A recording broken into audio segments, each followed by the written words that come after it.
My name is Bill Range, and this is my story.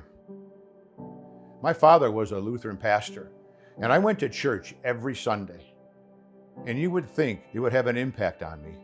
I really didn't want to be a pastor at all. I wanted to make some money.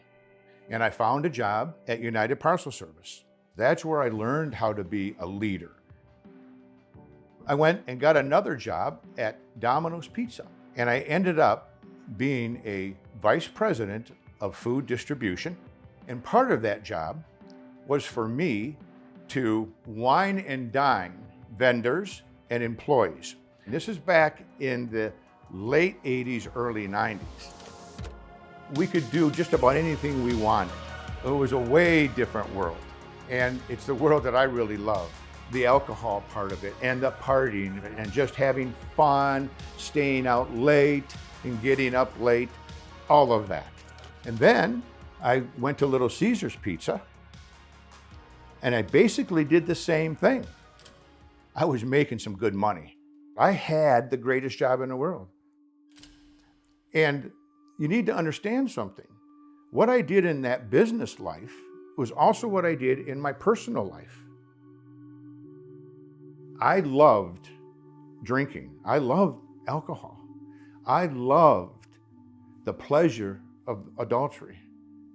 And I loved money so much that I would do almost anything for it, and I loved the power that money brought. There are consequences to all of that. After all those years of that kind of lifestyle, it took its toll. I was lonely. I was starting to feel very empty. I didn't experience any peace, any joy. I was a man on a mission of pleasure. And I was obsessed with it. So Bill, this brings us to when you eventually came to Heritage Church. We meet, we strike up a friendship, all those kinds of things. So what changed for you? I was working out at Lifetime Fitness. Oh yeah? Okay, and there was a woman there, and she said, Bill, you gotta come to Heritage. And she was pestering me for weeks. I said, okay, I'm gonna come.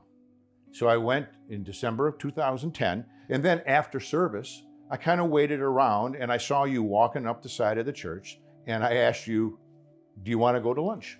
And I said, lunch is a core value of mine, of course. And you didn't know me from Adam. I said, okay, this is good. And from there then, Jeff, you started to mentor me. Yeah. Well, you had mentioned that you were kind of exploring this whole idea of faith and what this means on a relational level between you and God. Because you kind of described some of your religious experience, but you never had felt like you had a real meaningful relationship with Jesus, right? Everything changed on April 28th, 2011. I walked into the pastor's office and I realized that I needed to confess my sins and have Jesus Christ as my Lord and Savior. And so I accepted him that day. I got in my car and I was driving home and I'm thinking, I don't feel any different. Is this really gonna work? Well, it didn't take long at all. And I started to experience different behaviors and different thoughts. And the first thing that changed in my life was the use of alcohol. Adultery stopped. It just stopped. I noticed that my heart was starting to change and I was starting to feel true joy, true peace, and true comfort. I realized that I had been living my life upside down for so many years. That's such an amazing story. You know, I think most people think that when they get invited to church or something like that, it's just this random event. And I don't believe that at all. I believe that that moment, that invitation was God drawing you to him in that moment. It wasn't an accident at all. So then we had a lot of conversations after that. You know, you're saying, man, I came to faith in Jesus kind of late in life and I don't want to waste 1 minute. I want to serve him. And you were looking for purpose and what is your mission, right? But I think the time I saw God really flip the switch on in your life was in Cuba. Do you remember that trip? Mm-hmm. It was such an amazing trip. We were sharing the love of Jesus and we were telling people how to become followers of Jesus one-on-one.